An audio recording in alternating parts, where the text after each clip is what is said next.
بسم اللہ الرحمن الرحیم۔ السلام علیکم ورحمۃ اللہ وبرکاتہ۔ ناظرین، میں حکیم خالد محمود نقشبندی مجددی ایک نئی ویڈیو کے ساتھ حاضر ہوں اور آپ سب کو اپنے چینل پر خوش آمدید کہتا ہوں۔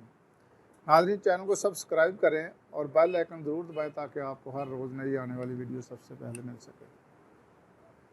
وَإِذَا مَرِضْتُ فَهُوَ يَشْفِينِ، جب بھی میں بیمار ہوتا ہوں وہی اللہ شفا دیتا ہے۔ شفا دینے والی اللہ کی ذات ہے۔ دعا کھانے سے پہلے یہ دعا لازمی پڑھ لیا کریں۔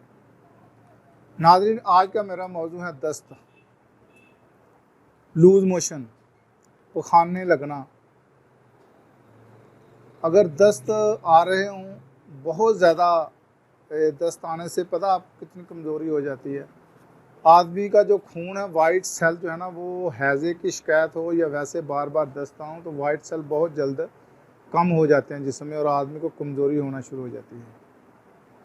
تو آدمی جو ہے نا چلنے پھرنے کے قابل نہیں رہتا، بے جان ہو جاتا ہے۔ آپ نے بہت زیادہ دعائیں استعمال کی ہیں لیکن کسی بھی صورت میں آپ کو یہ فائدہ نہیں ہو رہا۔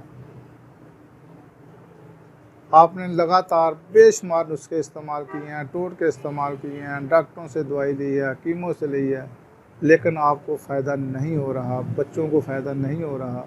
جب بچوں کو دست لگتا ہے تو آپ کو یہ علم ہونا چاہیے کہ والدین کتنے پریشان ہوتے ہیں۔ خصوصی طور پر والدہ کو تو نہ رات کو سکون ملتا ہے نہ دن کو سکون ملتا ہے، بار بار اس کو دھونا پڑتا ہے، اس کے لیے خشک کپڑے اس کے بدلنے پڑتے ہیں، تو بہت پریشانی کا سامنا کرنا پڑتا ہے۔ تو اس کے لیے میں آج آپ کو نسخہ بتانے لگا ہوں کہ جن کے دست بند نہیں ہوتے بہت زیادہ دعائیں کھانے سے بھی، تو صرف ایک بوٹی ہے، کھٹی بوٹی، اس کو ترشک بھی کہتے، طب میں ہم اس کو ترشک کہتے ہیں، ویسے عام لفظوں میں یہ کھٹی بوٹی کے نام سے مشہور ہے۔ اور یہ عام ندی نالوں جو ہے نا وہاں پہ باہر جو ہوتا ہے نا اس کے کنارے پر یہ بوٹی مل جاتی ہے۔ آپ اس کو ویسے منہ میں ڈالیں تو کھٹی کھٹی آپ کو لگے گی، وہ آپ حاصل کر لیں، وہ لے لیں، تو اس کو جب کو ویران جگہ ہوں تو وہاں پر بھی وہ مل جاتی ہے۔ اس کو لے کر آپ نے اس کو رگڑنا ہے، مٹی کا کنڈا لے لیں، اس میں آپ اس کو رگڑیں اور اس میں تھوڑا سا پانی ڈالیں اور اس میں نمک ڈال لیں اور 2-3 چمچ جو ہے نا اس مریض کو پلا دیں جس کو دست لگے ہوئے ہوں، تو انشاءاللہ تعالیٰ ایک دن میں ہی ان کے دست جو ہے نا وہ بالکل ٹھیک ہو جائیں گے۔